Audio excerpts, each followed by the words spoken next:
你信唔信咧？創辦咗香港其中兩個最大商會嘅人，竟然係一個極度內向，甚至有啲社恐嘅人咧。前幾日晚宴咧，我真係親眼見到，當中咧有幾百個老闆啦，瘋狂交換卡片啊。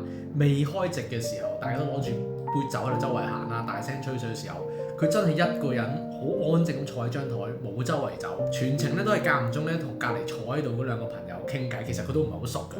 嗰種唔想行出去咧，其實真係扮唔到啊！因為我都係一個咁嘅人，所以我真係 feel 到佢係咩感覺咯。然後去到中後段咧，我就忍唔住走去問佢啦：喂，你做咩要嚟受罪嘅？你會唔會覺得好攰咧？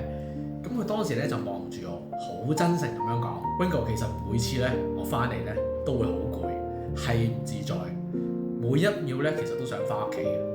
咁我問佢：喂，既然係咁，點解你可以搞到兩個咁大嘅商會啊？即係我嘅認知就係搞商會，你應該係即係能飛羨慕啊，或者係即係好 social 嘅人嚟噶嘛。咁佢嗰日咧就講咗一句，我去到今日咧都仲記得，真係想分享俾大家嘅。佢話對於佢嚟講咧，重點咧就唔係 social，即係唔係個 how，而係你背後 drive 有幾大咯。佢話好多人搞商會咧，淨喺個 how 度，即係點樣去招人啊，點樣諗晒啲流程啊咁樣。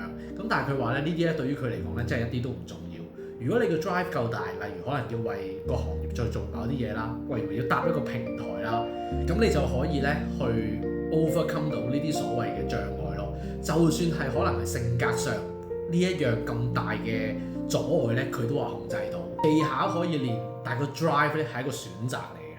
呢句嘢咧，即係翻到屋企咧都有啲念念不忘，因為我哋好多時咧都會諗，喂，你係一個即係 I 人，或者你係一個 E 人，你會有啲嘢唔適合咁樣。我自己係 I 人，所以我覺得喂 social 好唔舒服啊咁樣。咁但係好大可能咧，其實只係因為我 drive 咧未大到足以冚住嗰份恐懼咯。